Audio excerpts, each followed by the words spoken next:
Bonjour à tous et bienvenue dans le troisième épisode du Made in Québec podcast. Mon nom est Antoine Meunier. Ça me fait plaisir de pouvoir vous présenter aujourd'hui le troisième invité de la grande saga du Made in Québec podcast. En fait, c'est Tristan Baudin, quelqu'un que j'ai découvert moi-même cet automne, en fait. C'est le propriétaire du centre de perfectionnement baseball Laurentide, qui est situé à Blainville.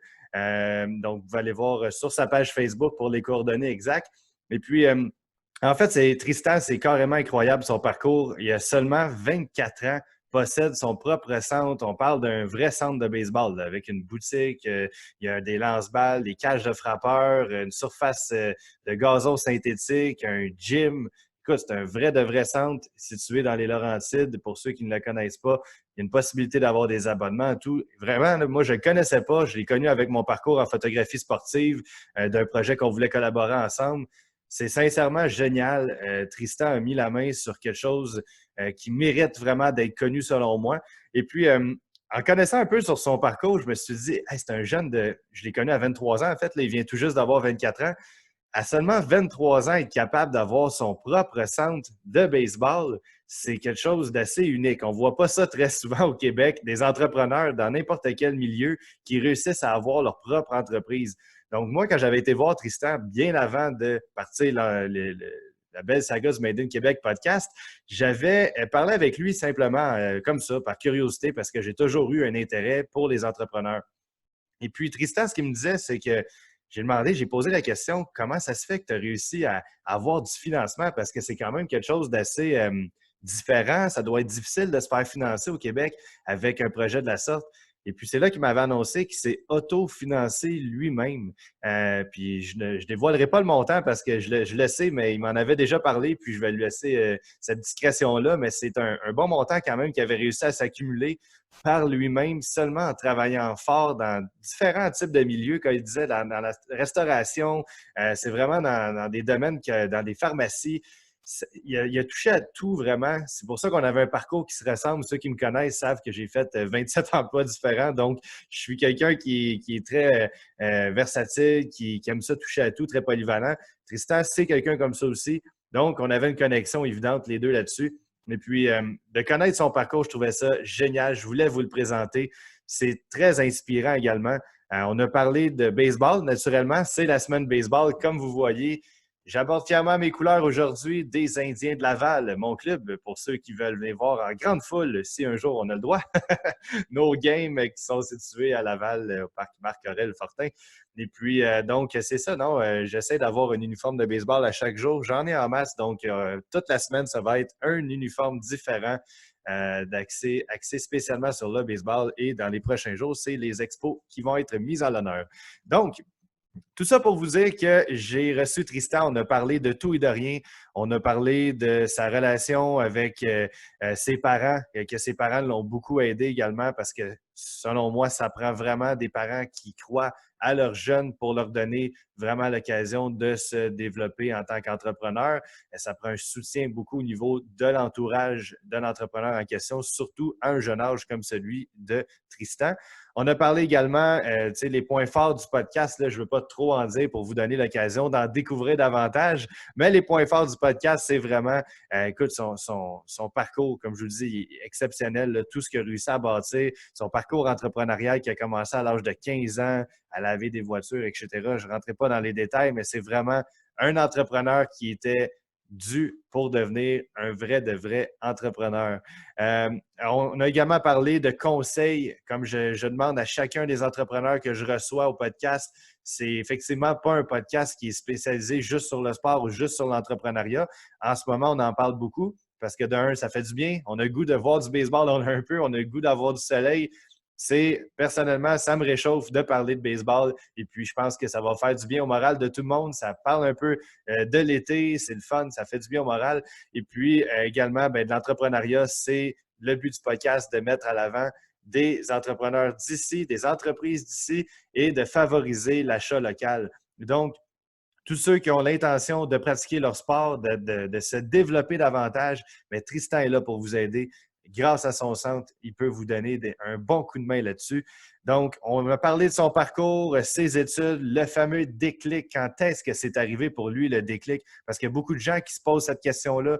Moi, est-ce que j'ai la bonne idée? Est-ce que je devrais me lancer? C'est quand le déclic? Quand est-ce qu'on sait qu'on a la bonne idée en question?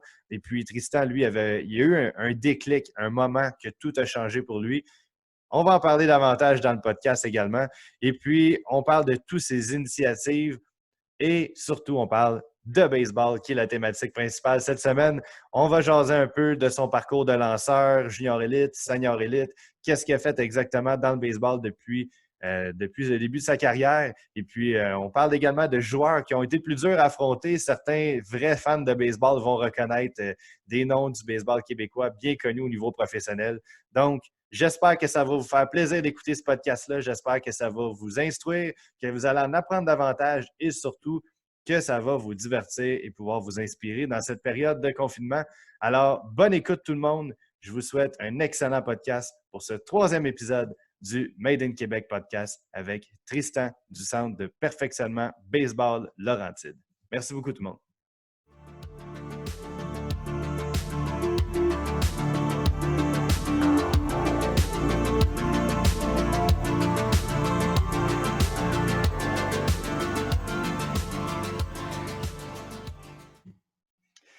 Bonjour tout le monde et bienvenue dans le 3e épisode du Made in Québec podcast. Mon nom est Antoine Meunier. Ça me fait plaisir de pouvoir vous présenter aujourd'hui mon invité qui est un ami nouvellement depuis, je pense, cet automne que j'ai découvert, Tristan Baudin, qui est en fait le fondateur du Centre de perfectionnement de baseball des Laurentides. C'est vraiment un centre qui, vraiment, moi, ça a été une découverte là, quand j'y ai été. Ça a été vraiment un coup de cœur.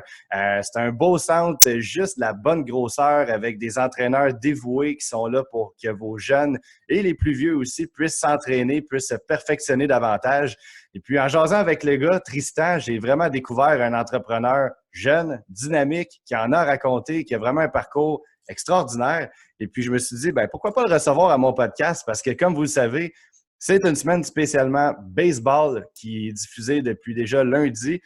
Et en fait, c'est ça, on va parler de son parcours, on va parler de toutes sortes de trucs en lien avec le baseball. Et puis, il y a vraiment de la jasette, puis c'est un bon Jack, fait que ça me fait plaisir de pouvoir y parler. Donc, sans plus tarder, je vous présente Tristan. Parle-nous un peu de toi, Tristan. Parle-nous de ton centre.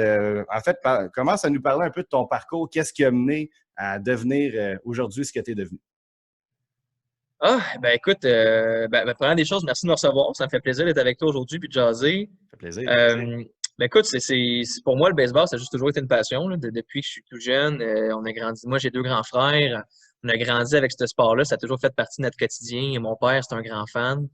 Puis, on a commencé à jouer très jeune. Fait que, tu sais, ce que je fais aujourd'hui dans la vie, ça a vraiment parti d'un jeune âge. Là. Puis, ça a toujours été une passion de jouer. Puis, vers l'adolescence, j'ai commencé à coacher parce que mon père a toujours été coach dans mes équipes. Il m'a coaché longtemps. Puis, quand il a arrêté de me coacher à un certain âge parce que c'était la chose à faire à un moment donné, là, quand tu arrives à 13-14 ans, c'est important que, à un moment donné, que le père il coupe le pont puis que ce soit un autre entraîneur qui prenne en charge. Mais lui, il a quand même continué à coacher du baseball élite. Puis, je l'ai aidé à coacher. Puis, c'est vraiment à l'adolescence que j'ai comme pris cette passion-là du coaching. Puis au début, je le faisais de façon volontaire. Puis j'ai commencé à le faire en échange de rémunération. Puis ça allait juste continuer bouche à oreille. Puis aujourd'hui, ça m'a amené 10 ans plus tard au niveau que je suis aujourd'hui. Wow. Puis là, on a un beau centre de baseball. Puis je suis un des chanceux à pouvoir dire que je gagne bien ma vie là, en coachant du baseball à l'année longue. Effectivement. Puis écoute, moi, c'est vraiment, excuse-moi, un petit chat dans la gorge.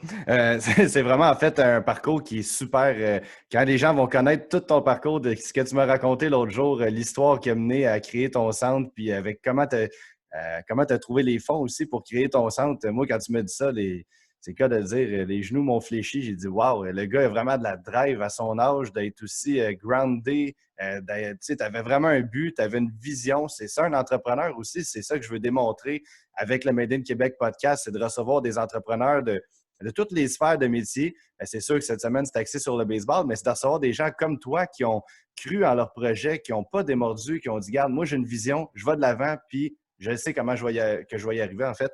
Et puis, j'aimerais que tu nous parles un peu, raconte-nous donc l'histoire que tu m'avais racontée, comment tu as réussi à te financer, en fait, pour avoir ton propre centre.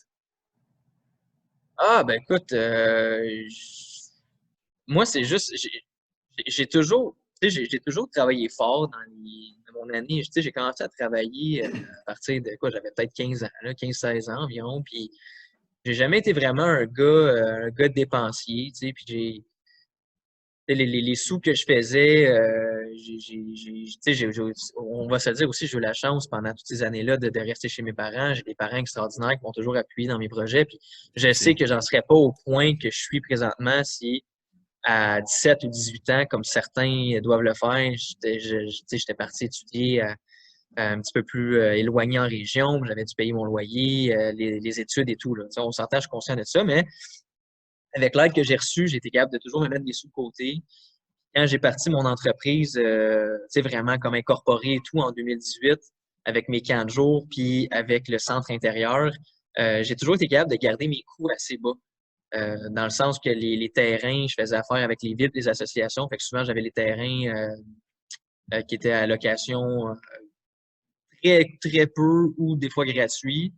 Après ça, j'ai eu une super bonne expérience aussi comme première année à Boisbriand où est-ce que j'avais un loyer qui était assez bas, puis on en a profité pour bâtir ce concept-là qui était de l'entraînement à l'intérieur. Puis une couple de bons moves, je dirais, là, qui a fait que je gardais mes dépenses assez basses, puis il y avait quand même des bons revenus qui rentraient, qui a fait que j'ai été capable de financer ce projet-là du centre à Blainville de façon autonome, sans faire de prêt, rien. Fait que c'est C'est ça ça. la clé parce que, tu sais, présentement, comme en ce moment, je le vis là, dans la pandémie puis dans la crise qu'on est présentement, le fait que j'ai pas de dette, ça me permet Ça t'aide. de bien respirer puis bien dormir le soir parce que aussi j'ai un propriétaire qui est super conciliant, là, qui nous aide là, tous les business qu'il y a Dans le dans building. la bâtisse qu'on est ici. Il a baissé les loyers. Fait que Ah, c'est le fun, ça. cette addition de plein de moves, tu sais, relativement, je suis content de ces moves-là, le fait que présentement, la pandémie, on s'en sort bien. Ben effectivement, mais c'est ça, c'est en fait, moi, ce qui m'avait le plus fasciné de ton parcours, là, c'est carrément ça. Quand tu m'avais dit que tu es quelqu'un de travaillant depuis que tu as un jeune âge, que tu avais travaillé dans le domaine de la construction aussi, je pense. Non, non, j'ai Non? la restauration. La J'ai travaillé un petit restauration, peu. excuse-moi. Ouais, le seul, j'ai eu un petit bout d'un an dans ma vie où est-ce que je fallait que je fasse autre chose que juste travailler dans le baseball, là, parce que je veux pas, tu sais, je suis pas en train de dire qu'il était 17-18 ans, c'était vraiment c'était le job à temps plein, on s'entend, là, je faisais ça 4-5 heures par semaine, peut-être. Tu sais, l'hiver, je jouais des gymnases. Puis j'amenais une gang de 10, 12, 14, 15 kids dans les gymnases 2 fois semaine, tu sais, puis c'était le fun. C'était, tu sais, pour un gars de 17-18 ans, c'était Ouais. payant, là, mais on s'entend que c'était pas une job qui pourrait amener vraiment un revenu intéressant. Fait que là, je travaillais aussi en restauration. Tu sais, d'avoir d'autres expériences aussi, c'était quelque chose que mon père m'encourageait à faire. Je travaillais dans une pharmacie aussi.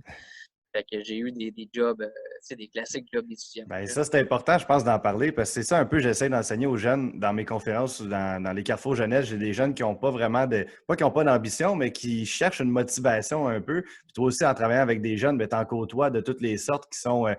sont passionnés par le baseball, mais que dans la vie de tous les jours, ils se cherchent un peu, ils sont dans leurs études, ils ne savent pas trop où est-ce qu'ils s'enlignent avec ça. Puis de voir un gars comme toi, à un jeune âge, que tu avais déjà une idée en tête, tu savais où est-ce que tu t'en allais avec ça. Puis, dans le fond, toi, ton plan de match était clair. Tu travaillais pour t'accumuler des fonds pour réaliser ton rêve qui était d'avoir ton propre centre. C'était déjà déterminé dès le départ que tu voulais avoir ta business. Là. Je te dirais un oui puis non. Je serais capable, même, je pense qu'en faisant le ménage, parce que là, je déménage de chez mes parents, tu sais, fait que je fais le ménage, je leur Le retrouve grand départ. le grand départ, tu sais, puis là, je retrouve des choses, tu sais, des choses qui sont en depuis plusieurs années, puis si tu lirais des cahiers de notes que j'écrivais quand j'avais 17-18 ans, puis j'étais déjà en train de planifier l'ouverture de mon premier centre, tu sais. Je pensais que tu Fait que parlais de planifier ta retraite. Je suis oh, c'est un peu jeune. Là. non, non, non.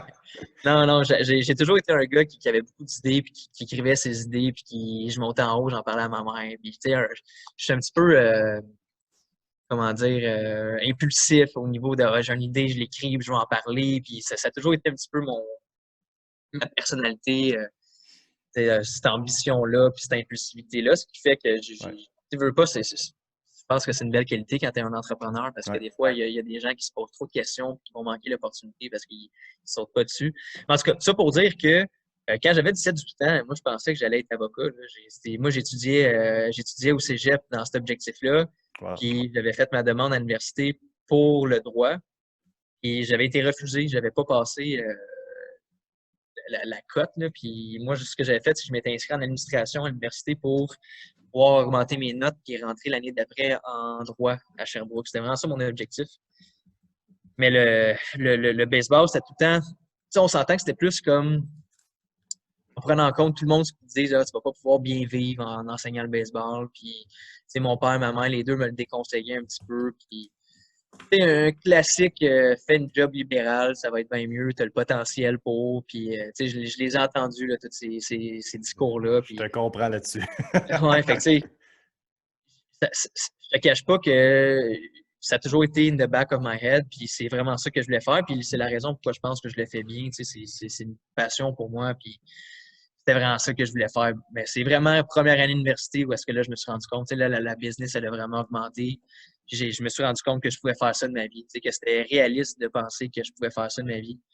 Fait que là, j'ai vraiment changé mon objectif, changé de cap pour vraiment finir mon bac en admin. Wow! Fait que dans le fond, tu as eu un déclic dans ton cas qui a été vraiment à l'université à ta première année, que c'est là pour toi qu'il y a eu le fameux déclic qu'on dit que, tu sais, il y a souvent du monde qui me demande c'est quand que la bonne idée arrive ou c'est quand ce déclic-là en question. Dans ton cas, ça a été la première année d'université. Y a-tu je peux dire, un événement particulier, mettons, qui t'a fait, tu sais, quand tu parlais de prendre des notes d'un fois, y a-tu je sais pas, à un moment donné, tu es allé t'entraîner puis tu te dit, hey, ça serait-tu malade de travailler dans le baseball? Y a-tu quelque chose qui t'a fait un déclic qui a dit, garde, c'est ça, je veux vraiment ou? Oh, oui, 100%. Le déclic, c'est quand j'ai vu l'opportunité à Boisbriand.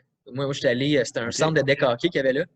Wow. Puis j'ai vu, écoute, la vraie histoire, c'est que j'ai vu un post sur Facebook d'un gars qui disait qu'il allait commencer à louer des espaces pour le baseball dans un nouveau... Il y avait un centre à Boisbriand, en fait, qui était le propriétaire, c'était Pierre Dagenet, qui avait ouvert comme Ah oui, un l'ancien centre joueur du de Canadien, hockey. ça? Oui, exact. Ouais. Il y avait un espace qui était utilisé dans ce centre-là.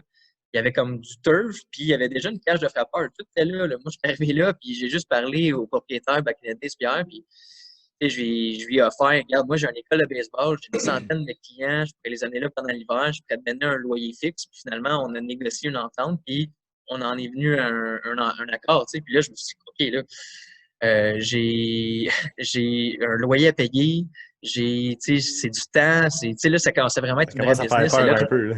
ben, non, mais c'est pas nécessairement que ça me faisait peur, mais c'est vraiment là que je me suis rendu compte que là, OK, là, Ouais, il va falloir que je pense à faire ça à temps plein. effectivement. Fait que c'est là que le déclic vraiment s'est fait. Que comme, OK, Wow. j'avais l'opportunité, j'ai comme fait go, on y va, j'ai rentré dedans, puis je le regrette pas du tout parce que ça a été une année incroyable, vraiment une super bonne année qui m'a amené justement à faire le move d'aller dans mon propre endroit, de louer mon propre centre, puis de l'aménager à mon goût. Parce que je veux pas, tu sais, c'était un centre de deck hockey, tu sais. Fait que moi, je donnais des cours de baseball, puis il y avait du monde qui changeait, il y avait des gars en Ouais. retraite à côté qui jouaient au Ouais. deck hockey. Tu sais, on s'entend que c'était pas la grande classe. Là. Je Fait sais que, ce que tu veux dire, j'ai joué au deck, puis ouais, ouais. je vois le genre un peu, là, les gars qui finissent avec le bière, puis ouais, c'est pas. Oh, ouais, c'est ça. Tu sais, des filles qui boivent de la bière à côté pendant que moi, j'essaie de donner mon cours de Ouais. baseball. Tu sais, c'était bien pour une première année, là, Ouais, mais ouais. c'était pas là que je voulais aller. Je voulais avoir mon propre centre, puis cette année-là, veut pas nous a permis de passer à la prochaine étape. Effectivement. Excuse-moi, je prends des notes en même temps là, pour ceux qui sont en vidéo. Je ne suis pas en train de texter un ami. Là, je suis vraiment en train de prendre des notes de ce que tu me dis. Il n'y a pas de Je vais trouble, faire je te vois, je te vois. je fais un résumé. Ouais, OK, on voit ma feuille, c'est bon, j'ai pas l'air de tricher. Non, ben écoute, c'est tellement intéressant pour vrai. Là. Moi, je te dis, je suis vraiment tombé en amour, excuse-moi, avec ton parcours quand on s'est parlé. J'ai dit, c'est vraiment quelqu'un qui a de quoi à raconter, tu as de quoi à faire. Je pense que les jeunes te font confiance aussi. Je vois la relation que tu as avec les jeunes que tu entraînes. Puis, ils ont hâte, on dirait, de retourner le voir, de retourner dans les cages à frapper, puis d'avoir les coachs, les conseils de coach Tristan. Là, ça a l'air, on dirait, de leur manquer. Puis je me dis, c'est un peu plate parce qu'avec la situation qu'on vit actuellement, ben, c'est un peu hors de contrôle de personne. En fait, personne ne peut faire quoi que ce soit par rapport à ça. Mais toi, comment tu vis la crise actuellement, d'être loin des jeunes comme ça, d'être pris dans ton... il faut que tu te réinventes aussi avec cette crise-là. Là. Comment tu vis ça présentement? Ben écoute, le terme, tu l'as dit, là, c'est se réinventer. Je pense qu'à la base, être un entrepreneur, c'est ça, c'est d'être capable de s'ajuster à chacune des situations, puis d'adapter son produit. Il faut tout le temps que tu t'adaptes. Tu connais l'expression tu t'adaptes ou tu crèves, là. Puis Ouais, exact. je pense que cette phrase-là n'aura jamais été aussi bien employée que présentement, parce qu'il y a Mhm. énormément d'entreprises qui vont mourir là, de cette Ouais. de ce qu'on voit en ce moment. Puis ceux qui vont être capables de survivre, c'est ceux qui vont s'adapter. Puis tu sais, nous autres, je pense qu'on est en train de bien s'adapter. Je te dirais les 2, 3 premières semaines, j'ai eu aussi ma phase de comme j'étais un petit peu Déprime, là. Ouais. dépressif, là, Ouais. déprime, puis je pense que je peux aller au centre pendant une semaine ou 2 semaines de suite. Comme tu sais, j'ai juste C'est coupé correct. les ponts, j'étais un petit peu déprimé, je vais t'avouer, je suis pas un peu déprimé C'est dans la vie, mais normal, là, ça. ça fait partie du processus de tout ça aussi. Il faut que Ouais, toi aussi, tu fasses pas ton deuil, mais c'est un certain deuil de dire que la vie sera plus comme elle était avant, qu'on le veuille ou non, puis que là, tous tes efforts que tu as mis, je le vis, je suis dans la même situation que toi. Tu te dis, Caroline, ça commençait à débloquer, je commençais à avoir une clientèle fidèle, puis là, tout ça est à recommencer. Moi aussi, je ne peux pas toucher à mes appareils par photo pendant une semaine. Là, j'ai dit, garde, la photo, c'est fini, je vais devenir vidangeur. Ça me dérange, c'est n'importe quoi, mais tu oh, non, je sais, comprends ce que tu veux la dire. Ouais, déprime, là, tu sais, mais là, il faut que ouais, tu la te grosse déprime. réinventes. Puis là, tu te dis, regarde, qu'est-ce que je fais pour me sortir de ça? Qu'est-ce que je peux faire pour être différent des autres qui ne réussiront pas à passer à travers cette crise-là? Puis comment, dans ton cas, ton centre peut devenir différent, mais peut-être même meilleur. Puis j'ai vu déjà des initiatives que tu as prises. Je pense en faisant des vidéos avec les jeunes aussi sur les réseaux, des petites capsules d'entraînement que tu as mis sur les réseaux sociaux. Oui, oui, écoute, en plus, pour revenir, je vais te parler de notre programme de remote training, mais Oui. pour revenir à comme ma phase de déprime, le pire, c'est que c'est la 2e année consécutive que ça m'arrive. Moi, l'année passée, où est-ce que j'étais à Boisbriand, au mois de mi-mars, l'endroit, le centre a fait faillite. Ah Puis du non, jour hein. au lendemain, moi, j'ai jamais eu d'appel. J'arrive un matin pour aller donner mes cours. Mes clients étaient là, puis il y avait 10 personnes dans le centre qui étaient en train de tout vider. Tout Aïe, vider. J'ai aïe, jamais été aïe. averti, rien. Pas pour vrai. Ouais. Puis là, Ouf. j'ai été obligé du jour au lendemain d'annuler tous mes cours en plein mois de mars, mi-mars. Tu sais, je sais pas si tu le sais, mais pour Non, non, un gars c'est. qui fait ce que je fais dans la vie, les meilleurs mois de l'année, c'est mars, avril, mai. Là. C'est juste avant la saison, Tu les perds gens tout. commencent à. Fait que c'est la 2e année consécutive que dans le pic de ma business, on m'enlève l'opportunité de faire ce que j'aime faire. Fait en tout cas, je Wow. ne veux pas Ben non, m'apitoyer mais sur mon sort, là, c'est mais bon que tu en parles. Là. Les gens ont besoin de voir que c'est pas toujours rose non plus non, non, l'entrepreneuriat. Puis c'est que pas toujours comment rose. tu Hein. t'en sors de ça, comment tu as fait pour stepper up, pour devenir ce que tu es devenu aujourd'hui, lancer ton centre, tout le kit, tu sais, que ça a vraiment grossi par après. Si tu aurais juste été déprimé après que la clé était dans la porte dans ton autre centre, ben, tu ne serais pas devenu ce que tu es devenu aujourd'hui. Ça fait partie de Non, ton non, t'as, parcours. t'as t'as raison. Fait que c'est encore une fois, c'est une question de s'ajuster. Là, tu sais, pendant 2, 3 semaines, j'ai rien fait. Je suis revenu à l'adolescence, de jouer à des jeux vidéo, puis regarder la télé, puis j'ai eu cette phase-là, je vais pas te mentir. Ouais. Puis après ça, tu sais, je me suis dit, regarde, là, il est temps de se retrousser les manches, puis on va recommencer à travailler. Puis moi, puis Sam Bellus Springer, qui est un gars qui a joué beaucoup au Québec, puis là, depuis 2, 3 ans, il fait du baseball international. Il s'entraîner tout l'hiver ici, puis c'est comme mon go-to guy, là. Il est tout le temps ici, à chaque jour, on s'entraîne, puis Ah, c'est lui qui a une grosse on... fastball, je pense qu'on a vu dans les vidéos. Là, qui est... Oh, oh, ouais, il y a des 80. journées il y a des journées qu'il pousse fort. Ouais, j'ai vu ça. J'aimerais pas être un frappeur, mettons. Là. Ouais, Il a un surtout bon qu'il en gun. bide pas mal. Ah ouais, en plus, c'est le boy. Fait des blagues. Il est Fait en que, arrière. ouais, c'est ça, il est en arrière, il m'entend. Fait que, non, dans le fond, ce qui s'est passé, c'est qu'on a comme pensé une façon d'entraîner les jeunes à distance. Puis on a créé, je trouve, un programme qui est super. On a fait, dans le fond, une Ah, vraiment. bibliothèque de vidéos sur YouTube. Fait Wow. qu'on a filmé, présentement, du moment qu'on se parle, je pense qu'on a 94 vidéos sur YouTube. Mhm. Et c'est des capsules de 30-45 secondes pour expliquer un exercice. Puis Oui. cette semaine, on est supposé en filmer 70 autres. Oh. Fait que, puis avec ces vidéos-là, on est capable de faire de la programmation. Fait qu'on fait vraiment des vrais programmes. Les jeunes, là, présentement, on en a une vingtaine qui travaillent à distance avec nous. On leur parle 2 fois semaine environ. Puis on leur a fait un programme en ligne. Ouais, Puis c'est eux autres, génial. avec un fichier Excel, fait qu'eux autres, ils savent exactement quel mouvement ils ont à faire parce qu'ils peuvent regarder les vidéos. C'est très Puis bien on fait. a J'en ai un vu un nombre peu. de C'est vraiment séries, bon. nombre Là. de répétitions. Puis nous autres, on fait des vidéos pour faire des recaps pour les joueurs. Fait que, à Génial. date, notre concept, les gens l'aiment beaucoup. Puis ça nous garde occupés. Au début, on a commencé avec 3, 4, 5 clients. Puis là, on prenait le téléphone, on appelait les clients, puis on leur a proposé le service. Puis on est rendu à une vingtaine. Ça nous prend 25-30 heures par semaine. Fait que, Wow. ça nous permet de nous garder occupés, de continuer à faire ce qu'on aime faire. Puis, veux pas, c'est un petit peu de revenus qui rentre, là, qui nous aide à keep up the flow. Là. Exactement. Écoute, c'est vraiment l'exemple parfait d'un entrepreneur qui s'adapte dans une situation qui n'est pas vraiment voulue, qui est hors de son contrôle. Puis toi, tu as trouvé une façon de faire en sorte que tes jeunes puissent continuer de recevoir des conseils de coach Tristan, puis qu'ils puissent encore voir tes exercices. Puis je les ai vus, sont très clairs, sont très simples à faire. J'avoue que je me suis laissé prendre au jeu, puis j'en ai fait quelques-uns dans mon sous-sol, mais c'est toujours le fun de pouvoir pratiquer un peu son sport que tu aimes. Mais comment tu procèdes, en fait? Comment, mettons, je connais quelqu'un, est-ce que c'est juste pour les jeunes? Est-ce que, mettons, quelqu'un de mon âge, une vingtaine d'années, qui peut t'appeler et dire « Hey, j'aimerais ça faire partie de ce programme-là », comment tu fonctionnes?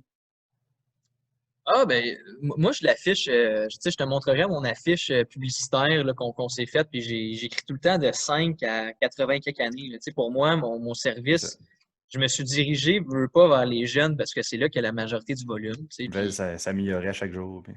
ben, c'est là qu'il y en a le plus. Puis en général, les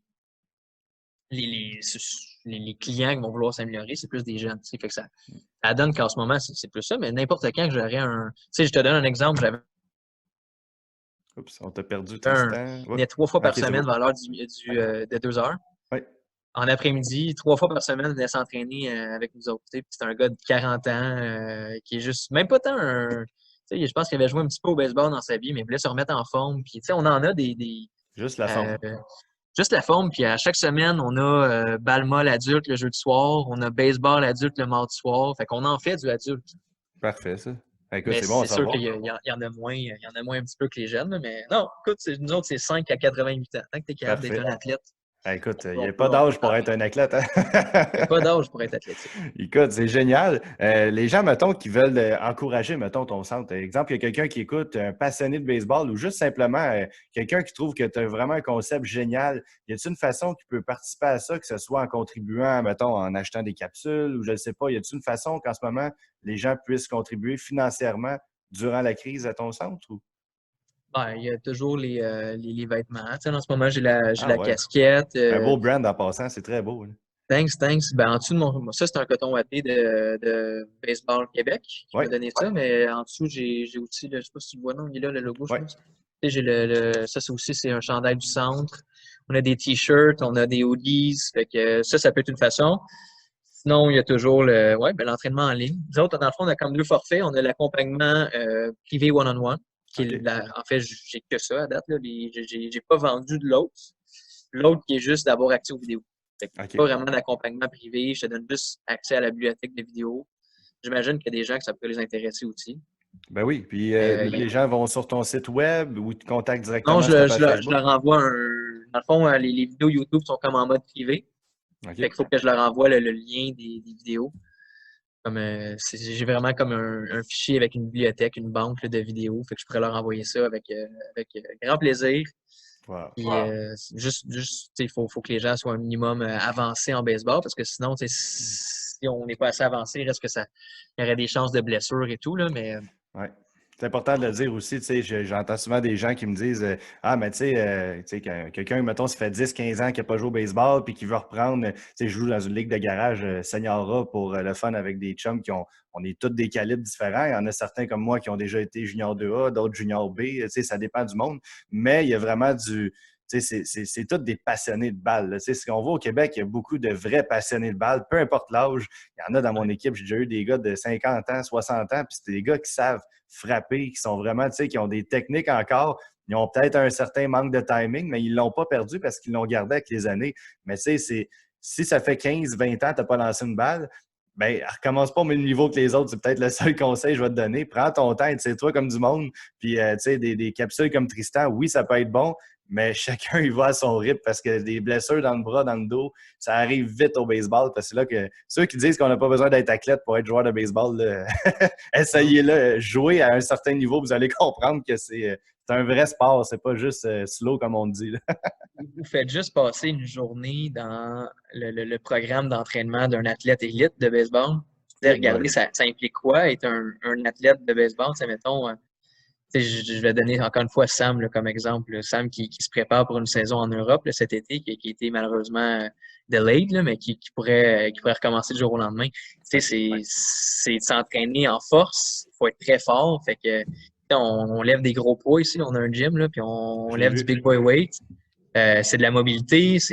Avant chaque entraînement, même, on a des journées complètes. Parce que quand je parle d'une journée complète, je parle pas de 8-9 heures, mais je parle qu'il y a une journée dans un programme qui va être juste à faire des exercices de flexibilité, de mobilité, de contrôle au niveau du mouvement articulaire. Après ça, il y a des journées. On va lancer 4-5 fois par semaine. Être un athlète de baseball, un lanceur surtout, ça demande beaucoup d'entraînement. Fait que d'ici du jour au lendemain, pour revenir avec ce que tu disais, si du jour au lendemain, ça fait 10 ans que tu n'as pas bougé, que tu n'as pas fait de trucs athlétiques, puis tu penses que ça va revenir du jour au lendemain de même, ben là, c'est là qu'on se blesse. Exactement. C'est vraiment d'y aller étape à la fois. Ça ne veut pas dire qu'on ne peut pas recommencer à jouer. Ça fait 10 ans, on a 42 ans, puis on veut recommencer à lancer la balle parce qu'on a déjà été junior élite, puis que là, on est découragé de voir qu'on n'est plus d'un certain niveau. Mais c'est pas grave. J'en ai vu qui ont recommencé, puis sincèrement, c'est comme du vélo. Ça se reprend, ça se perd jamais. C'est juste que oui, il y a une question de timing qui, à un moment donné, c'est normal avec l'âge, mais c'est d'y aller une étape à la fois. Puis je pense que des gens comme Tristan sont là pour vous aider à persévérer à travers votre projet de retour au jeu. Écoute, j'ai envie qu'on parle un peu de ton parcours baseball pour ceux qui sont intéressés à savoir c'est qui Tristan Baudin, où est-ce que tu as joué, qu'est-ce que tu as fait. Écoute, je vais faire un petit résumé rapide de ton parcours, puis si tu veux en parler davantage, tu vas pouvoir par après. Junior élite de 2014 à 2018. Tu as joué pour quelle équipe, by the way? Junior élite? J'ai fait 3 équipes. J'ai fait le Royal de Repentigny pendant mes 4 premières saisons. Mm-hmm. Au milieu de ma 4e saison, j'ai été échangé à Laval. Fait que j'ai fini cette année-là à Laval. Ouais. Non, quoique non, dans ce temps-là, c'était les Pirates. Ben, avant, c'était les Associés, mais maintenant, c'est les Pirates de Laval. Ah, je savais pas. J'étais encore. C'était déjà les Trop Pirates. vieux. Ouais. Bon, mais ça fait pas 15 ans non plus. Là. Je pense que ça fait peut-être, je sais pas, 5-6 ans que c'est les Pirates, peut-être. Ah, ok, ouais, ça. J'ai 27. Mon niveau junior restait là plus que ça. OK. Puis après ça, tu as été senior élite 2019, dans le fond, d'essai. Ouais, mais attends, junior élite, j'ai fini avec les Bisons. Fait que ma dernière année. Les Bisons, oui, Saint-Eustache. Fait que moi, j'étais un gars, j'ai grandi à Boisbriand, après ça, j'ai fait Mirabel. Fait que, ça a toujours été mon équipe locale, là, les Bisons, puis que je tenais à terminer ma carrière là. Fait que tu as fini dans ta ville. Ouais, j'ai terminé mon année 22 avec les Bisons.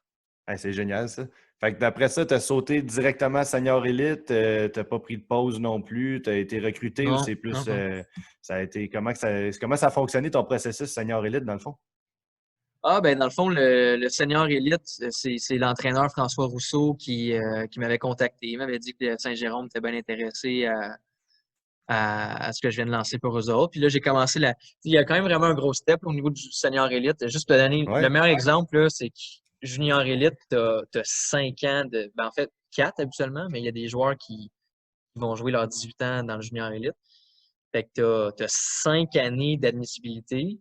Mais le senior élite, c'est infini. Là. Fait que junior élite, c'est les meilleurs joueurs de 18 à 22 ans. Mais senior élite, c'est les meilleurs joueurs de 23 à.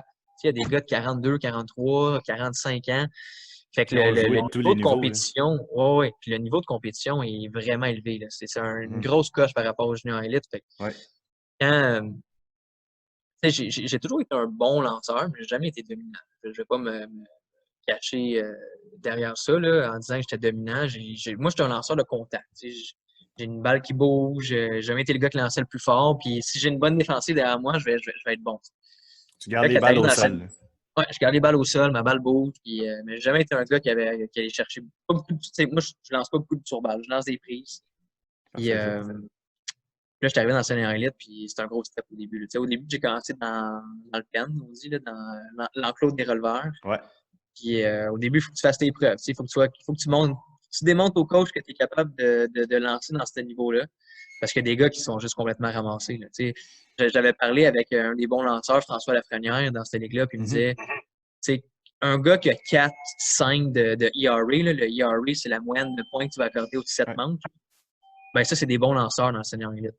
Imagine, on parle pas des majors. Là. Les majors, c'est pas super excellent, là, mais. Non, non, non. Puis en plus, c'est sur 9 manches, eux autres, la moyenne. Oui, oui, c'est vrai, imagine. Fait que, tu sais, on parle des meilleurs lanceurs, là, c'est dans les 2,5, 3, là, tu sais, ils sont capables d'être considérés peut-être Cy Young, parce que ça varie de chaque année. Là. Il y en a un peu en bas de 2 d'un fois, mais on s'entend que c'est rare, là. Les Pedro Ouais. Martinez, ça fait de même. Mais là, toi, tu dis c'est 4-5, le ERA. Ah ouais, ouais. Ben, tu sais, les meilleurs lanceurs sont dans le coin de 2-3. Là. Oh, ouais, OK. Mais un bon lanceur dans la ligue, c'est dans le coin de 4. Fait que, parce que c'est les, tu sais, t'as des line-up, t'affrontes, mettons, je te donne un exemple, le line-up de Montréal, là. Puis je te niaise pas, là. Le frappeur 1 à 5-6, c'est tous des gars qui ont été repêchés.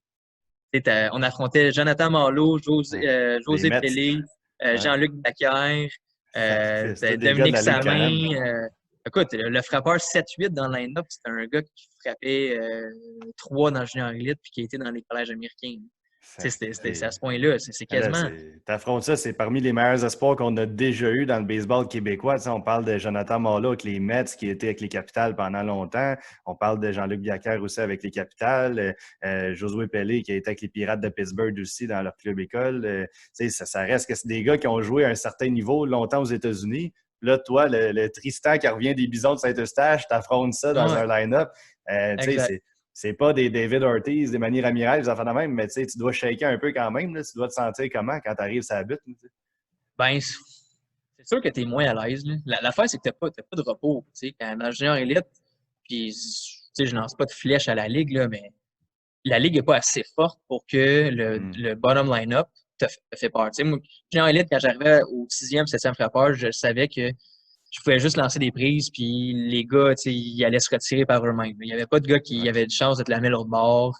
Tu sais, des doubles, des. Tu savais que le bottom line-up, c'était faible. Mais dans le senior élite, tu arrives, le 8e, 9e frappeur, il peut te frapper une bombe n'importe quand. Tu sais, c'est Aïe, aïe. des vrais frappeurs. Là. C'est loin de Fait ma que ligue tout le senior temps. là. Oui, oui, puis la grosse différence, ce que j'explique souvent, c'est que tu peux pas lancer. J'ai lancé plus de buts sur balle l'année passée parce que tu peux pas juste dire tu lances la balle, tu sais, puis il faut tout le temps que tu essaies de pogner les coins. Si tu lances la Exact. balle dans le centre, tu vas te faire ramasser. Ouais, c'est Fait ça. que tout le temps que tu essaies de pogner les coins, fait que là, tu vas toujours lancer des fois un petit peu plus outside. La zone de prise est plus petite aussi dans la Senior Elite. J'ai remarqué les arbitres, la zone de prise est Major League, là, c'est petit. Wow. Fait que j'ai lancé plus de buts sur balle parce qu'en essayant d'être parfait, des fois, on l'échappe, tu sais. Écoute, Fait que puis là, tu lances un but sur balle, tu t'es ramassé, boum, tu donnes 2-3 points. Fait que, Ça doit être dur sur le moral. Tu sais, on dit que le baseball, c'est un sport qui est très mental. Tu sais, comme le disait Yogi Berra, je pense que c'est 80% mental, 20% physique, une affaire de même. Là. C'est carrément ça. Un lanceur, là, si tu n'as pas un mental de béton, c'est facile de, un, se décourager, de deux, tenir la balle un peu trop serrée, la lâcher une fraction de seconde trop loin, puis c'est là carrément que tout dérape. Puis si tu n'es pas ultra confiant, que tu n'es pas vraiment là, dans ta bulle carrément, que tu n'entends pas ce que le monde te crie de chaque bord, de tous les côtés, ben c'est là que tu peux, comme tu dis, surtout dans une ligue que la zone est petite, ça peut déraper facilement. Là. il faut que tu aies à 100% confiance en tes moyens. Puis ça, je te dirais que c'est quelque chose autant dans ma vie d'entrepreneur qu'au baseball Oui. qui a toujours fait que j'ai eu un certain succès en ayant. J'ai jamais été le gars le plus athlétique dans une équipe, mais j'étais un gars qui compétitionne beaucoup. Quand je suis sur le monticule, là, la clé, c'est à chaque fois qu'il y a une balle qui sort de tes doigts, il faut que tu sois à 100% convaincu que cette balle-là va battre le frappeur. Tu sais. Exact. D'une quelconque manière, que le gars va souligner dans le vide ou que tu vas aller chercher un retrait. Tu sais. Si tu es à 100% convaincu intérieurement que ton lancer va être efficace puis que tu vas battre le frappeur, ben absolument, il y a des bonnes choses qui vont se passer. Tu sais. Du moment que tu as un doute que justement tu commences à tenir la balle un petit peu plus fort, tu as un doute, est-ce que ma curveball elle va breaker? Est-ce que si tu te poses des questions, absolument, c'est là que tu vas commencer à perdre contrôle de ce que tu fais. Que ça donne le goût de lancer. Il faut arrêter de parler de lanceur. C'est vraiment de la torture en ce moment. On ne peut plus lancer une C'est le balle. fun de lancer. Oui, c'est le Tellement fun de lancer, mais quand tu Moi, sais que. je veux lancer jusqu'à 50 ans. C'est ça mon objectif. Je suis tellement d'accord. Moi, c'est sûr, on n'est pas au même niveau en ce moment, mais ça fait quand même 22 ans que je lance. Puis, c'est. Quand tu sens dans toi que, moi, je suis inspiré par Wild Thing aujourd'hui. Ceux qui sont vraiment maniaques de Major League, ils vont savoir de quoi je parle. Je devrais remettre mes lunettes, ça serait concept. Mais non, c'est La vraiment veste de ça. cuir. Oui, exact, la veste de cuir, tout. C'est vraiment quand tu aimes ce que tu fais, quand tu aimes ton sport, c'est plus fort que toi. Tu sais, le baseball, là, c'est comme une drogue en question. C'est vraiment, en ce moment, tu sais, je suis dans mon sol comme hier, je chantais juste mon gant. Tu sais, c'est difficile quand tu sais que la saison est supposée commencer en ce moment. Puis là, on ne peut pas aller sur nos terrains, on ne peut pas lancer de balle, rien. Je pense à tous les gens, surtout du sport mineur, les plus jeunes, que c'est leur passion de baseball, qu'en ce moment, ils ne peuvent pas jouer du tout. On ne sait pas quand est-ce qu'on va pouvoir jouer. Est-ce qu'on va jouer avec un masque aussi? J'ai regardé la Ligue en Corée hier. Je pense qu'on commençait avec le masque. C'est vraiment... Ça doit être bizarre. Je me vois pas lancer avec un masque, sincèrement. Là, je ne sais pas pour toi comment tu évalues le futur au niveau du baseball. Ah, ben écoute, je pense que c'est vraiment juste une question d'ajustement. Tu sais, moi, si demain, on me disait tu peux recommencer à jouer au baseball, il va falloir que tu mettes un masque, je la mettrais ton masque. Il faut un masque de goaler. Ouais, écoute, s'il me faut, dis-moi ce qu'il me faut, puis je vais le mettre. Là. Ouais. Je pense pas honnêtement que c'est si pire que ça là, comme contrainte. Là. C'est plate, la respiration doit être différente aussi, tu sais, quand t'as chaud, veux pas. C'est sûr que ça va pas être agréable. Là. Mais s'il faut ça, il faut ça. J'ai vraiment aucune idée comment ça va. Je pense qu'on va avoir plus d'informations dans les prochaines semaines. Je pense que le retour à l'école, ça va vraiment être une bonne façon d'avoir un guideline sur comment ça va se passer. Si c'est horrible, si en une semaine, 2 semaines, il y a une explosion de cas, puis là, le gouvernement dit go, un autre lockdown, là, ça pourrait vraiment être une mauvaise nouvelle pour le baseball mineur cet été. Mais si ça se passe bien, c'est ça. Mais si ça se passe bien, puis il y a on apprend à mettre des mesures, puis les enfants apprennent à vivre avec ça, parce que je veux pas, en ce moment, les enfants, ils n'ont pas appris à vivre avec ça. Là, ils ont été confinés à la maison pendant des semaines. Fait que là, ça va être d'apprendre aux enfants à changer juste leur façon de cohabiter avec les autres enfants, tu sais. Exactement. Comment garder la distanciation, comment faire attention, pas se toucher, pas échanger de bactéries. Je pense que le retour à l'école, c'est une bonne chose de la façon contrôlée qu'ils vont le faire parce que ça veut pas, les enfants, ils vont devoir apprendre à vivre avec ça. Là, ça va pas partir du jour au lendemain. Non.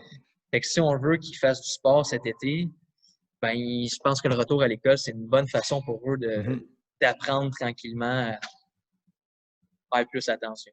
Ben, tu sais, c'est sûr, je pense qu'on a tous essayé d'imaginer, chaque joueur de baseball au Québec en ce moment, on a essayé d'imaginer, c'est sûr que toi aussi ça t'est arrivé, comment qu'on pourrait jouer au baseball en respectant les mesures de distanciation. Tu sais, tu te dis, ben, d'un sens, on est tous éloignés sur le terrain, tu sais, il n'y a pas vraiment de problème là-dessus, sauf quand tu vas au bâton, mais que tu es collé sur le receveur et l'arbitre.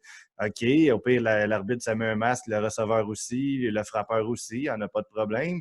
La balle, tu lances une balle, tu es en contact avec.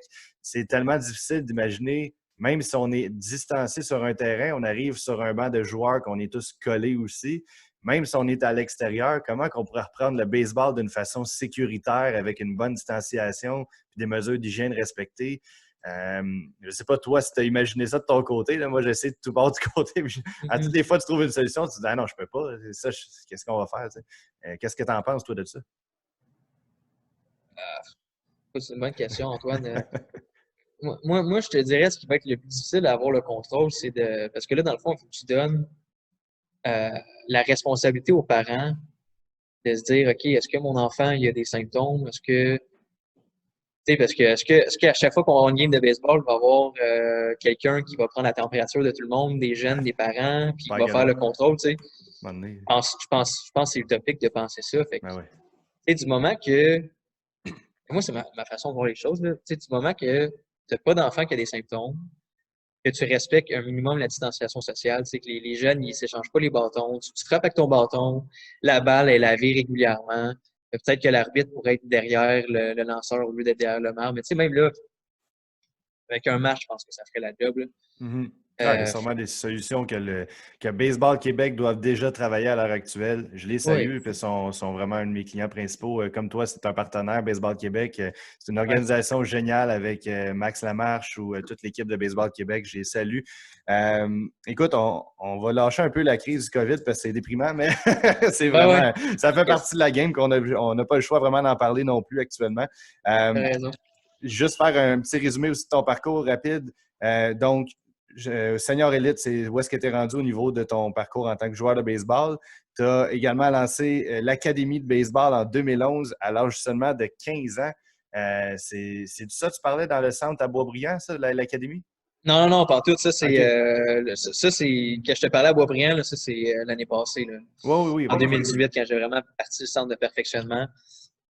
Ah non, ça, c'est vraiment mes débuts en tant que coach. Là, j'ai toujours eu une petite fibre entrepreneuriale. Quand j'avais 12-13 ans, l'été, je passais dans la rue avec mon petit buggy, puis je lavais des chars. Je cognais aux portes, puis je demandais aux gens s'ils voulaient que je lave leur auto. Puis, j'ai toujours eu ce petit désir-là d'en faire plus. Puis, une petite fibre entrepreneuriale. Fait que quand j'avais 15 ans, mon père coachait une équipe moustique A, moustique 2A. Je donnais un coup de main l'été, puis j'ai commencé à donner des cours privés avec des jeunes, tu sais, puis qui en voulaient plus. Puis là, quand on était rendu à l'automne, j'ai eu l'idée de faire une académie de baseball pendant l'hiver. Fait que là, OK. j'ai appelé mon meilleur chum dans le temps, qui est Francis Gendron, puis qui était, pour ceux qui ne connaissent pas Francis, ça a été vraiment le meilleur joueur de récours au Québec là, dans les 10 dernières années. Il a fait toutes les équipes du Québec, puis c'était un bon frappeur, mais surtout un joueur défensif incroyable. Fait que j'ai demandé à ce gars-là de me donner un coup de main. Puis écoute, on a pris le téléphone. Moi, j'avais la liste de tous les joueurs qui jouent au baseball, Moustique puis oui, dans les Laurentides. Puis on a appelé ces Un 100 par quelques, un. 200 quelques personnes au téléphone. Wow.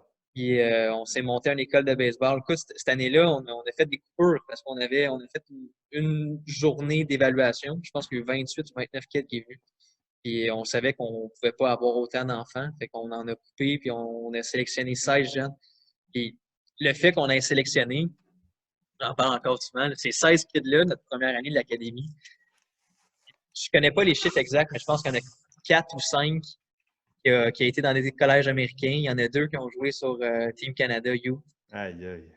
Fait que Des ça a bons été une bonne joueurs, hein? batch, maintenant. Ouais, ça a été une bonne batch. Ils ont Puis, pas mal tous fait le sport-études puis du baseball élite dans les années futures. Il y en a peut-être une dizaine là-dedans qui a joué junior élite.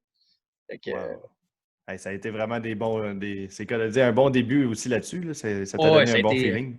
ça a été très formateur. Là. On a commencé tôt, puis d'année en année, cette académie-là, on l'a gardée 4 ans de temps, je pense. C'est de 2011 à 2015, c'était ça que je faisais à chaque hiver. Je faisais mon académie, je jouais à des gymnases, j'avais des joueurs dans cette académie-là. Puis après ça, à partir de 2015-2016, j'ai embarqué avec les camps pendant l'été. Fait que, tu sais, j'avais des gars que je coachais tout l'hiver, puis là, l'été, je les perdais de vue. Fait que j'ai commencé à offrir Mhm. des camps. Au début, c'était vraiment rien d'organisé. C'était juste, hey, guys, ça vous tente d'aller au parc un après-midi, puis on joue au baseball, tu sais. Puis là, les parents embarqués, puis là, j'ai comme eu l'idée de, tu sais, je pourrais faire des journées entières. Puis là, les journées entières sont transformées en semaines entières. Puis là, le concept des camps de jour a levé. L'année dernière, on a eu une super bonne été là, au niveau des camps de jour. On a eu 150 joueurs qui ont été inscrits. C'est Puis là, excellent, ça. cette année, on visait 300. Mais bon, évidemment, on ne sait toujours pas ce qui va se passer avec les camps cet été. Ben écoute, je te le souhaite sincèrement. Il y a peut-être encore une chance que tu sais, on entend que les camps de jour pourraient réouvrir possiblement dans les rumeurs, mais écoute, si ça fonctionne, au moins tu vas pouvoir continuer ton développement là-dessus, puis je te souhaite Ouais. sincèrement que ça puisse fonctionner. Question un peu du champ droit, sans faire de jeu de mots avec le baseball. C'est quoi tu pourrais faire, toi, le comparatif entre le baseball et l'entrepreneuriat, dans le sens que c'est quoi, toi, que le baseball t'a apporté, si on veut, on en a parlé un peu ici et là, mais que ça t'a apporté par rapport à l'entrepreneuriat? Parce que je pense que ça t'a donné aussi tes premières expériences là, en entreprise. Mais c'est quoi le comparatif que tu préfères entre le sport et l'entrepreneuriat, si on veut? Ah, ben écoute, j'en ai parlé un petit peu tantôt, mais je pense que c'est vraiment la résilience. C'est Ouais. de. Faut, si au baseball, tu n'es pas résilient, tu sais, je donne des exemples. Moi, j'ai joué avec des joueurs qui, quand on était plus jeunes, là, mais ils faisaient un strikeout, puis ils revenaient au banc, puis ils braillaient. Là, tu sais, Piché comme, deux battes. Puis... ouais, sorti de sa game, Ah, plus sorti de rien à sa faire. tête. Pas capable d'absorber un échec. Il y a des gens Exact. comme ça qui, dès qu'ils vivent l'échec, écoute, c'est la fin du monde, puis Mm. soit parce qu'ils se mettent juste beaucoup trop de pression sur leur performance, ou parce qu'ils sont juste trop anxieux ou trop stressés pour vivre avec Mm. l'échec. Puis le baseball, c'est très formateur parce que habituellement, les jeunes qui font ça, ben, l'année d'après, ils arrêtent le baseball. C'est rare Exact. les jeunes qui vont continuer à jouer longtemps au baseball, qui ont une relation, parce que moi, je parle souvent de la relation avec l'échec. Tu as l'échec de toi, puis il y a une relation entre les deux. Tu Mhm. bâtis cette relation-là. Il faut que tu acceptes à vivre avec l'échec. Puis je pense que l'entrepreneuriat, c'est exactement le même principe. Tu peux pas penser, puis moi, mon père, puis mes parents, moi, je viens d'un milieu d'entrepreneur, là. Puis mon père me répète tout le temps ça. À chaque fois que je l'appelle, je disais, pas, il m'est arrivé ça, il m'est arrivé ça. Il me dit tout le temps, si c'était facile, mon gars, tout le monde le ferait. C'est La meilleure exactement chose que ça. je pouvais dire. C'est Ouais. la meilleure chose que tu peux dire dans ce cas-là, parce que tu fais juste te rappeler que, OK, tu sais, il y a une embûche, Mhm. les gens, absolument, qu'est-ce qu'ils font? Ils abandonnent. Moi, ce que je vais faire, je vais passer au travers. Au baseball, si t'es 0-4, si la game d'après, c'est peut-être toi qui vas frapper le dos pour faire gagner la game. C'est Au ça. monticule, c'est ta première manche. Tu sais, il n'y a rien de plus chiant que tu sais, t'es dans ton bullpen, là, tu dis, ah, Chris, aujourd'hui, j'en ai une bonne dans le bras. Là, Ça va t'arrives bien. première manche. Bang, circuit. Là, tu te donnes 2-3 points. Puis t'es là, hey, moi, je pensais que j'avais une bonne game dans le bras aujourd'hui, puis là, je viens de donner 3 points. Elle va Là, peut-être finalement, revenir en deuxième. c'est là, tu reviens en deuxième, tu as une bonne manche, troisième, tu as une bonne manche. Là, finalement, tu lances 5-6 manches, tu as donné 3-4 points. C'est de Exact. la résilience, ça. C'est un. Puis c'est pas dans tous les sports que la résilience est mise de l'avant autant que le baseball. Fait que ça, c'est vraiment formateur pour un entrepreneur, pour un être humain en général. Effectivement, c'est des très bons comparatifs. C'est pour ça que je te posais cette question-là, parce que souvent des gens qui me disent, mais c'est quoi le lien entre l'entrepreneuriat et le sport? Il y en a tellement, tu sais, il y en a qui connaissent un peu moins le sport, qui ne sont pas des fans de sport, puis qui banalisent un peu ça aussi. Moi, je persiste à dire que le sport a une très grande place dans notre société, surtout le baseball parce que c'est mon sport préféré, mais je pense que le sport a une place parce que ça permet vraiment aux jeunes à un très bas âge d'apprendre à travailler de un en équipe, de deux à solidifier le mental, un peu comme dans les boys, Bob disait, de mental La dureté du toughness, mental.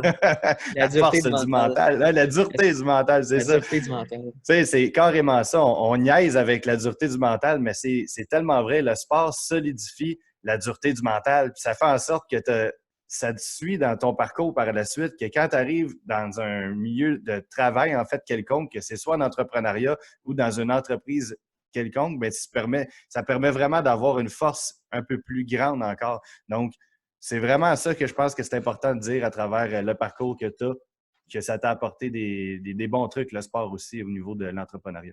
Ah, 100%. Je dois beaucoup au sport. Puis c'est une des raisons pourquoi je m'implique autant dans le sport et dans les jeunes, parce que j'y Oui, crois beaucoup, à quel point c'est formateur. Puis on le voit, tu sais, il y a des jeunes. Moi, je suis déjà rendu à l'étape où est-ce que ça fait assez longtemps que je coach que les jeunes que j'ai coachés, je les vois devenir des jeunes adultes. c'est Puis, spécial, ça.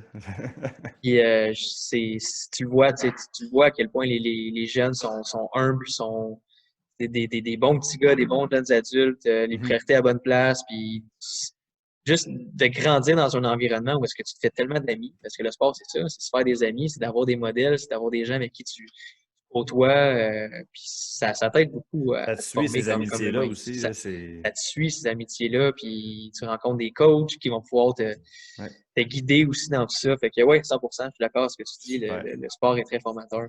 Ben, écoute, c'est super. Puis, si je te dirais, il nous reste peut-être 2 questions avant de terminer. Ben, je sais que tu as un entretien dans pas long.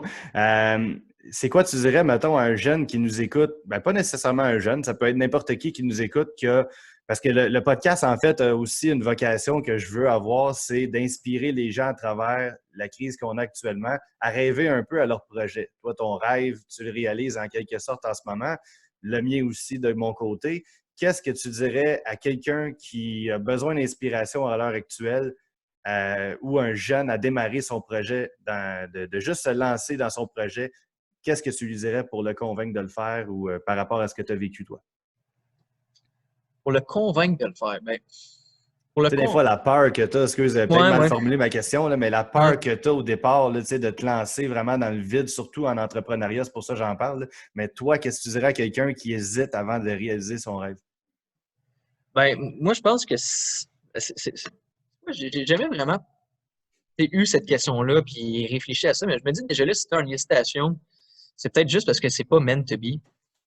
Déjà là, ça serait ma Façon de le première voir. réponse. Tu sais, moi, personnellement, j'ai jamais eu d'hésitation. Ça a tout le temps tellement été clair, Tu puis fonces. c'est pour ça que j'ai foncé, tu sais. Fait que, première chose, c'est s'il y a une hésitation, si tu penses que oui, penses que non, c'est peut-être un non, la bonne réponse, parce que si vraiment c'était quelque chose tu sais qui est différent des autres, tu as une idée, tu as une opportunité, ça va te driver par lui-même, tu sais. Fait que Exact. Ben, des ça, je fois, pense que c'est. Oh, excuse, vas-y. ouais, ben, en tout cas, ça serait ma première partie de ma réponse. Puis la deuxième, ça serait, tu me parlais par rapport à la pandémie, puis à qu'est-ce qui arrive, tu sais. Moi, je pense qu'en ce moment, les gens créatifs, les gens qui sont capables de faire les choses différemment, ben, c'est ces gens-là qui vont en profiter le plus. Exactement. Parce que déjà là, l'entrepreneuriat, c'est ça, c'est de prendre un concept, le faire différemment, c'est de réinventer la roue un petit peu. Mais dans la situation où est-ce qu'on est en ce moment, c'est encore plus ça. Parce que les gens qui en ce moment, ils ne mettent pas d'efforts à se réinventer. Comme j'ai lu un article sur la restauration cette semaine. La restauration est en train de se réinventer au complet. Là. Tout change. Le take-out va prendre une grande proportion du marché, tandis que le manger en salle, on va peut-être pas revoir ça avant encore plusieurs mois, peut-être une année, je sais pas, tu sais. Fait que c'est de se réinventer par rapport à sa façon de faire. Fait que du moment que, tu sais, mettons, je parle à un entrepreneur qui veut se lancer en ce moment, du moment que tu sens que tu as une idée qui peut changer le monde, la façon de faire les choses, que c'est différent, puis que tu le sens dans tes tripes, que c'est toi la meilleure personne pour le faire, ben go, lance-toi. Si jamais tu as une réponse négative à un de ces 3 points-là, ben c'est peut-être pas le moment ou le projet. Tu sais. C'est super. C'est vraiment une belle façon de le voir. C'est des très bons conseils que tu as, Tristan, envers ces gens-là.